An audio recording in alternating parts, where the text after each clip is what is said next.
Welcome to PDTV. Andhra Pradesh రాష్ట్రంలో NDA కూటమి కొలువు తీరిన తర్వాత మంత్రివర్గంలో మంత్రి పదవులను ఖరారు చేసుకున్న తర్వాత ప్రస్తుతం ఏపీలో ఎక్కడ చూసినా కూడా రెడ్ బుక్కి సంబంధించి హోర్డింగ్లు అయితే కనిపిస్తూ ఉన్నాయి. ఖచ్చితంగా తెలుగుదేశం పార్టీ అధికారంలో వచ్చింది కాబట్టి రెడ్ బుక్లో ఎవరైతే పేర్లు ఉన్నాయో వారి మీద ఖచ్చితంగా చర్యలు తీసుకుంటామంటూ కూడా పార్టీ వర్గాలు అయితే చెప్తూ ఉన్నాయి. కాబట్టి అధికార పార్టీ వర్గాలు చెప్తూ ఉన్నాయి. కాబట్టి ఈ రెడ్ బుక్ అంశం ఏంటి, ఈ రెడ్ బుక్ ఎవరెవరు పేర్లు ఉన్నాయని ఎవరెవరు భయపడుతూ ఉన్నారు. ముందుగా అధికార పార్టీ వాళ్ళకి రెడ్ బుక్ పేర్లు చూసిన తర్వాత ఖచ్చితంగా వణుకు పుడుతున్నట్టు తెలుగుదేశం పార్టీ వర్గాలు చెప్తూ ఉన్నాయి. కాబట్టి ఒక రెడ్ బుక్ అంశం గురించి మాట్లాడదాం. ప్రస్తుతం మనతో పట్టున్నారు సీనియర్ జర్నలిస్ట్ కృష్ణంరాజు గారు. Sir, welcome to PDTV. Sir నమస్తే అండి. నారా లోకేష్ గారు ఎప్పుడైతే మంత్రి పదం చేపట్టారో అప్పటి నుంచి కూడా రెడ్ బుక్ అంటూ కూడా పెద్ద ఎత్తున హోర్డింగ్లు కనిపిస్తూ ఉన్నాయి. మీరు చూసే ఉంటారు. ఏమంటారు రెడ్ బుక్ హోర్డింగ్ల గురించి ముందుగా మీరు? నిజానికి నారా లోకేష్ గారు ఒక కొత్త సంస్కృతికి తెర తీశారని చెప్పి మనం భావించాలి. ఎందుకంటే ఆయన ప్రతిపక్షంలో ఉన్నప్పుడు అంటే అధికారంలోకి రాకముందు తమ తెలుగుదేశం పార్టీ నాయకుల్ని, చంద్రబాబు నాయుడు గారిని కొంతమంది పోలీసు అధికారులు, రాజకీయ నాయకులు టార్గెట్ చేస్తున్నారు, అక్రమ కేసులు పెడుతున్నారు అని చెబుతూ అటువంటి వారి పేర్లన్నీ కూడా నేను ఒక రెడ్ బుక్ మెయింటైన్ చేస్తున్నాను, దాంట్లో రాసుకున్నాను. మేము అధికారంలోకి వచ్చిన తర్వాత ప్రతి వ్యక్తి అంటే ఇటువంటి మాకు వ్యతిరేకంగా పనిచేసిన ప్రతి ఒక్క అధికారి లేకపోతే రాజకీయ నాయకుడు వాళ్ళ సంగతి చూస్తాం, వాళ్ళ సంగతి తేలుస్తాం అని చెప్పి ఆయన ఒక రెడ్ బుక్ని ఎన్నికల ప్రచార సభలో చూపిస్తూ పదే పదే హెచ్చరికలు జారీ చేశారు. నిజానికి ఏంటంటే గతంలో ఎప్పుడు కూడా భారతదేశంలో ఏ రాజకీయ నాయకుడు ఇటువంటి ఒక పుస్తకాన్ని అంటే రెడ్ బుక్ అని, దానికి రెడ్ బుక్ అని పెట్టడం కూడా విశేషం. దానికి అది ఒక రెడ్ బుక్ని చూపించి ఇటువంటి హెచ్చరికలు జారీ చేయడం అనేది ఎక్కడ జరగలేదు. సరే, అప్పట్లో ఏంటంటే దీనికి సంబంధించి కొంతమంది సిఐడి కొంతమంది అధికారులు మమ్మల్ని లోకేష్ బెదిరిస్తున్నారని చెప్పి చెప్పడంతో సిఐడి అధికారులు కూడా లోకేష్ మీద ఒక కేసు కూడా నమోదు చేశారు. ప్రస్తుతం ఆ కేసు నడుస్తూ ఉంది. అయితే లోకేష్ గారు ఏ రోజున కూడా నాకు ఆ రెడ్ బుక్తో ఇక్కడి నుంచి నాకు సంబంధం లేదు అని చెప్పి ఆయన చెప్పలేదు. అధికారులకు వచ్చిన తర్వాత కూడా ఆ రెడ్ బుక్ నేను మూవ్ చేస్తున్నానని కానీ లేకపోతే ఆ రెడ్ బుక్లో ఉన్న సంగతి తెలుస్తానని చెప్పి ఆయన చెప్పలేదు. కానీ మంగళగిరిలో ఒక పెద్ద హోర్డింగ్ పెట్టి రెడ్ బుక్లో ఉన్న సంగతి తెలుస్తాం అన్నట్టుగా ఒక హెచ్చరికలు జారీ చేసే విధంగా కొన్ని హోర్డింగ్స్ అక్కడ మీకు కనిపించాయి మీకు అది. అయితే ఇక్కడ అధికారంలో ఉన్న ఎవరైనా కానీ ఖచ్చితంగా బాధ్యతాయుతంగా ఉండవలసిన అవసరం ఉంటుంది. అటువంటి హోర్డింగ్లు వెలిసినప్పుడు అది కూడా లోకేష్ ప్రాతినిధ్యం వహిస్తున్న మంగళగిరిలో అటువంటి హోర్డింగ్స్ ఉన్నప్పుడు ఖచ్చితంగా ఆయన దాని మీద దృష్టి పెట్టాలి. దృష్టి పెట్టి అవును నేను రెడ్ బుక్నే నేను నమ్ముకున్నాను, దీని ప్రకారం వాళ్ళ మీద యాక్షన్ తీసుకుంటాను అని చెప్పాలి. లేకపోతే నాకు దాంతో సంబంధం లేదు అని చెప్పి చెప్పాలి. ఆ రెండూ కూడా చేయకుండా ఆయన ఆ వివాదాన్ని కొనసాగిస్తూనే ఉన్నారు. నిజానికి ఏంటంటే ఈ రెడ్ బుక్కు సంబంధించి ఒక ఆసక్తికరమైన అంశం ఏంటంటే ఈ మన చైనాకి సంబంధించి మావో సే డుంగ్ అనే వ్యక్తి, ఆయన్ని చైర్మన్ మావో అని చెప్పి కూడా అంటారు అక్కడ. ఆ మావో గారు తన ఆలోచనలు, తన ప్రసంగాలు, తన సిద్ధాంతాలు ఇవన్నిటిని ఆయన చెప్తూ ఉన్నప్పుడు అవన్నిటిని కూడా సేకరించి పీపుల్స్ లిబరేషన్ ఆర్మీ, ఆ చైనా ఆర్మీ ఒక పుస్తకాన్ని 1964లో ప్రచురించింది. అది ప్రచురిస్తూ వస్తూ ఉంది దాన్ని. ఆ 64లో రెడ్ బుక్ అని చెప్పి ఒక పుస్తకాన్ని ప్రచురించింది. ఈ రెడ్ బుక్ ఏమైందంటే తర్వాత చైనాలో ఒక రకమైన తీవ్రమైన ఆందోళనలకు అలాగే వర్గశత్రు నిర్మూలన కూడా అది కారణమైంది. అది ఎందుకంటే ఆయన ప్రసంగాలు, ఆయన అభిప్రాయాలు, ఆయన ఆలోచనలు ఇవన్నీ కూడా ప్రజలను రెచ్చగొట్టే విధంగా ఉండటం. ఆయన ఈ పుస్తకాన్ని ప్రచురించిన 2 ఏళ్ళు కంటే 64లో ఆయన మొదటిసారి ఈ పుస్తకాన్ని ప్రచురించిన తర్వాత 66 నుంచి చైనాలో ఒక రకంగా చెప్పాలంటే ఒక పెద్ద విప్లవం లాంటిది జరిగింది.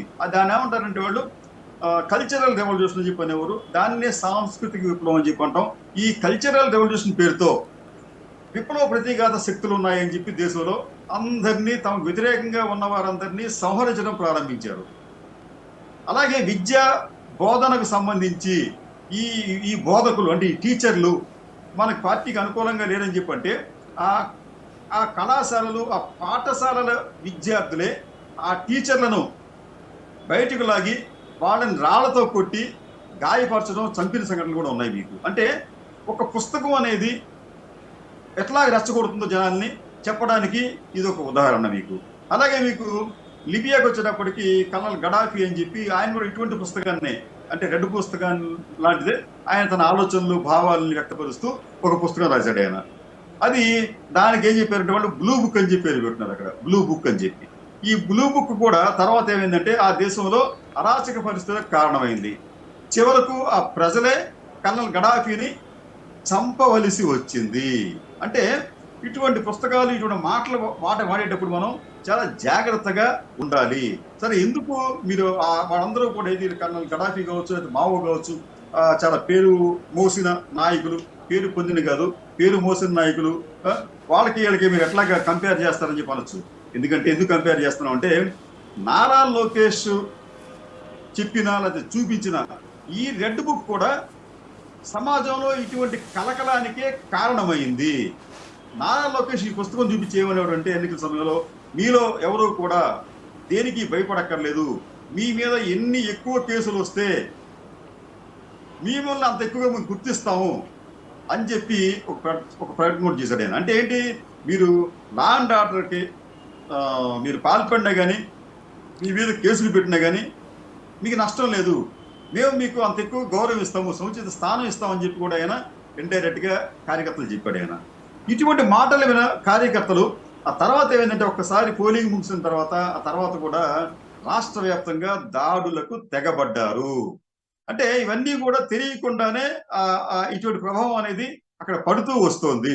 ఇప్పుడు మనకి ఆంధ్రప్రదేశ్కు హోంశాఖ మంత్రిగా ఉన్న అనిత గారు, ఆవిడ ఎన్నికలకు ముందు ఆవిడ మీద, లేదా కొంతమంది మహిళా తెలుగుదేశం పార్టీ కార్యకర్తల మీద పోస్టులు పెట్టారని చెప్పి ఆవిడ తీవ్రంగా స్పందించారు. నిజానికి ఏంటంటే, ఈ ఎన్నికలకు ముందు అన్ని పక్షాలు, అంటే టీడీపీ కావచ్చు, వైసీపీ కావచ్చు, జనసేన కావచ్చు, వీరు ఈ ముఖ్యంగా ఈ రెండు వర్గాల వారు పరస్పరం వ్యక్తిత్వ హననానికి పాల్పడే విధంగా, ముఖ్యంగా మహిళలను కించపరిచే విధంగా కొన్ని వేల పోస్టులు క్రియేట్ చేసి సమాజంలోకి వదిలారు. అది నిజంగా తప్పే. అయితే ఆ తప్పును మనం ఎదుర్కోవడానికి, ఆ తప్పు నిర్మూలించడానికి మనకి ఒక యంత్రాంగం ఉంది, భద్రతా యంత్రాంగం ఉంది, పోలీస్ యంత్రాంగం ఉంది. దానిని మనం ఆశ్రయించాలి. కానీ చాలా మంది ఏం చేశారంటే, డైరెక్ట్ గా తమ చేతుల్లోకే మొత్తం అంశాన్ని తీసుకొని ప్రత్యర్థుల్ని బెదిరించే కార్యక్రమం చేశారు. అటువంటి దాంట్లో ఒకటి మీకు ఈ అనిత గారు, మీకు చెప్పాను కదా, అనిత గారికి సంబంధించి ఒక పోస్ట్ చూడండి.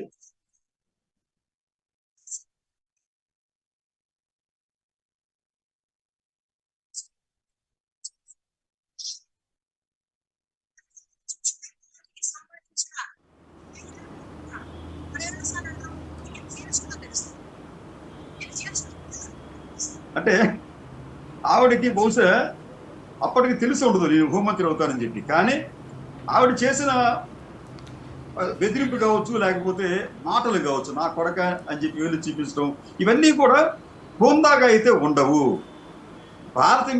వైఎస్ భారత మీద చేసిన, లేకపోతే వైఎస్ సంబంధించిన కుటుంబ సభ్యుల మీద చేసిన, తెలుగుదేశం పార్టీకి సంబంధించిన వారి కుటుంబ సభ్యుల మీద ఇటువంటి కించపరిచే పోస్టులు పెట్టినప్పుడు కూడా దాన్ని గర్హించవలసిందే. కానీ ఆ గర్హించే విధానం ఈ రకంగా ఉండకూడదు. ఇటువంటి వాటికి ఏమవుతుందంటే, లోకేష్ గారు చూపిస్తున్న, లేకపోతే ఆయన భరోసా ఇస్తున్నాడు ఆయన రెడ్ బుక్ చూపించి, ఇటువంటి కూడా ఒక వాళ్ళకు భరోసా కలిగి మనం ఏవైనా చేయొచ్చు అని చెప్పే విధంగా వాళ్ళు రెచ్చిపోయే ప్రమాదం ఉంటుంది. కాబట్టి రాజకీయాల్లో ఉన్న వాళ్ళు చాలా నిగ్రహంతో ఉండాలి. ఏ పని చేసినప్పుడు కూడా ఆలోచించి చేయాలి, లేకపోతే పర్యవసానాలు తీవ్రంగా ఉంటాయి. కక్ష సాధింపులు ఉండవు, ఎవరైతే తప్పు చేశారో వాళ్ళ మీద చర్యలు తీసుకుంటారంటూ కూడా చెప్తున్నారు కదా. మరి సార్, ఇప్పుడు చర్యలు తీసుకోవడానికి వీళ్ళైనా పోలీసు యంత్రాంగమా? ఎవరైనా కానీ ఇప్పుడు మీకేమన్నా ఇబ్బందులు ఉంటే పోలీసు యంత్రాంగానికి మీరు కంప్లైంట్ చేయాలి, సిఐడి కంప్లైంట్ చేయాలి, ఈడీ కంప్లైంట్ చేయాలి, సిబిఐ కంప్లైంట్ చేయాలి. వాళ్ళు చేస్తారు. అక్కడ మీరు మీ పాత్ర ఏమిటి? కేవలం ఫిర్యాదు చేయటం వరకే. ఇప్పుడు ప్రభుత్వం ఏకపక్షంగా ఎవరి మీద చర్యలు తీసుకోలేదండి. అది అక్కడ కూడా వీళ్ళకి అవగాహన లేకపోవడం అనేది పెద్ద సమస్య అక్కడ. అది ఇప్పుడు ఎవరన్నా ఇప్పుడు రఘురామకృష్ణరాజు మీద కేసులు ఉన్నాయండి అనుకుందాం పోనీ. రఘురామకృష్ణరాజు మీద కేసులు ఎవరు ప్రోద్బలంతో పెట్టారు పక్కన పెడితే, ఆ కేసులు పెట్టింది ఎవరు? సిఐడి వారు పెట్టారు. వెనకాల ప్రోద్బలం ఉంటుంది అక్కడ. అట్లాగే మీరు కూడా మీ ప్రోద్బలంతో అటువంటి కేసులు పెడతారా? తప్పుడు కేసులు పెడతారా? సరైన కేసులు పెడతారా? అసలు మీకు ఎందుకు ఈ గోల? మీకు ఏదైనా సమాచారం ఉంటే అక్కడ స్కామ్ జరిగింది, అది ఇక్కడ ఒక వ్యక్తిత్వ హననం జరిగింది అన్నప్పుడు మీ వాళ్ళు ఎవరో వారికి కంప్లైంట్ ఇస్తారు. పోలీస్ శాఖకో సిఐడి కంప్లైంట్ ఇస్తారు. అక్కడ వాళ్ళు చేలుస్తారండి. అక్కడ చర్యలు తీసుకోవాలా లేదా అనేది వాళ్ళకున్న ఆధారాలను బట్టి వాళ్ళ దర్యాప్తులు చెప్తారు. అక్కడ ఆ తర్వాత కోర్టుకు వెళ్తుంది. కోర్టులో అసలు ఆ కేసు నిలబడుతుందో లేదో మనం తెలియదు అక్కడ. అది కాబట్టి ఏంటంటే ఇవన్నీ కూడా అవగాహన లేని అపరిపక్వతతో కూడిన ప్రకటనలు. మేము కేవలం తప్పు చేస్తున్న వారికి చర్యలు తీసుకుంటాం. మీరెవరు? అసలు మీకు సంబంధం ఏముంది? అసలు ప్రభుత్వం ఇంకా సంబంధం లేదండి. అది లా అండ్ ఆర్డర్ లేకపోతే క్రైమ్ అనేది దాన్ని చూసే యంత్రాంగం ఉంది అక్కడ. వాళ్ళు చేసుకోవాలి. అది మీరు చేయటం కాదు అక్కడ. అది అటువంటి మాట ఏ పార్టీ వారినప్పటికీ కూడా తప్పే అవుతుంది. సార్, గత ప్రభుత్వంలో ఉన్నటువంటి ఉన్నతాధికారులు కానివ్వండి, లేకపోతే గతంలో అధికారంలో ఉన్నటువంటి రాజకీయ నేతలకి తెప్పులు తప్ప ఉంటారా ఈ రెడ్ బుక్తో? లేదండి. ఇప్పుడు వాళ్ళు తమ పద్ధతిని కూడా నా అంచనా ప్రకారం వాళ్ళు సరిదిద్దుకునే అవకాశమే ఉంటుంది అక్కడ. ఎందుకంటే ఈ రెడ్ బుక్తో మేము తర్వాత ఆయన రెడ్ బుక్ చూపించడం మానేశాడు ఆయన, లోకేష్ గారు. అంటే బహుశా ఆయన కూడా కొంత సమాచారం వచ్చి ఉంటుంది ఇటువంటి పనులు చేయకూడదని చెప్పి. ఇవన్నీ కూడా ఏంటంటే రాజకీయంగా అవగాహన లేకపోవటం, తర్వాత ఒక హీరోగా మనం ఎమర్జీ కావాలి అని చెప్పి అనుకోవటం, క్యాడర్కి ధైర్యం నూరిపోయాలి అనే భావన కలిగించడం, ఇవన్నీ కూడా సరైన మార్గాలు కాదు. మీరు ఎట్లాగంటే మీకు ఈ రెండు వర్గాల వారు అంటే వైసీపీ కావచ్చు, జనసేన కావచ్చు, లేకపోతే వైసీపీ కూటమి, వైసీపీ పార్టీ, తెలుగుదేశం పార్టీ కూటమి, వీళ్ళ దగ్గర తప్పులు లేకుండా ఉంటే మనం ఎన్నైనా ఆశిస్తాం. అక్కడే వీళ్ళు నిత్యం చేసేదేం తప్పులే. వీళ్ళు తప్పులు చేస్తూ ఒకళ్ళు బెదిరించుకుంటా ఉంటుంటే ఎందుకు రాష్ట్రాన్ని మీరు ఇట్లా రావణ కష్టంగా మారుస్తారు? మీరు నిజాయితీగా ఉండండి. ఓకే, మిమ్మల్ని మీకు సంబంధించి ఒక అక్రమ కేసులో మిమ్మల్ని ఇరికించారు, మీరు దాన్ని ఎదుర్కోండి. మీరు వాళ్ళ మీద అక్రమ కేసు కాదని నిరూపించండి. అంతే తప్ప ఆడిపెట్టాడు కాబట్టి నేను కూడా ఒక అక్రమ కేసు పెడతానంటే అవి మీ కోర్టుల సమయాన్ని వ్యర్థం చేయడం, దర్యాప్తు సంస్థల సమయాన్ని వ్యర్థం చేయడం ఇది నిలబట్టలేదు అక్కడ. ఎందుకంటే రాజకీయ నాయకుల మీద పెట్టే కేసుల్లో కన్విక్షన్ రేటు కేవలం 5%. ఇది చాలా దారుణం. ఇది అంటే దానికి కారణం ఏంటంటే ఒకరి మీద ఒకరు ముందు కేసులు పెట్టేసుకున్నారు. అక్కడ ఒకరి మీద ఒకరు ఆరోపణలు చేసుకున్నారు. ఏది లక్షల కోట్ల ఆరోపణలు, నువ్వు తినేసావు 1,00,000 కోట్లు, నువ్వు తినేసావు 1,00,000 కోట్లు అని చెప్పి ఆరోపణలు చేసుకోవడం. దాని మీద దర్యాప్తు సంస్థలను ఆశ్రయించడం, వాళ్ళు కేసులు నమోదు చేయడం, దర్యాప్తు పేరుతో ఒక పెద్ద తంతు, కాలయాపన, వాళ్ళ సమయం వృధా, కోర్టులు వెళ్తారు, కోర్టులో కాలయాపన, కోర్టు సమయం వృధా, చివరికేమో కన్విక్షన్ రేట్ కేవలం 5% మాత్రమే. కానీ ఈ ప్రహసనాలని ఎక్కడైనా మనం మానివేయాలి. నిజంగా ఏదైనా ఒక వ్యక్తి లేదా ఒక వ్యవస్థ తప్పు చేస్తే ఆధారాలు ఉంటే కామ్గా కోర్టులకు వెళ్ళండి, సరిపోతుంది. ఈ బెదిరింపులు ఇవన్నీ కూడా ఒక రకంగా చెప్పాలంటే ఎబ్బెట్టిగాను పనికిమాలిన పనులుగాను కనిపిస్తూ ఉంటాయి.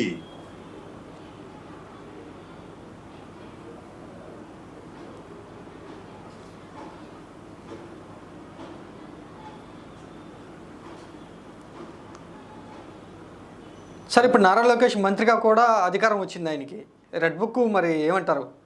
ఆయన అధికారంలో ఉన్నా కూడా రెడ్ బుక్ని పక్కన పెట్టేశారంటారా?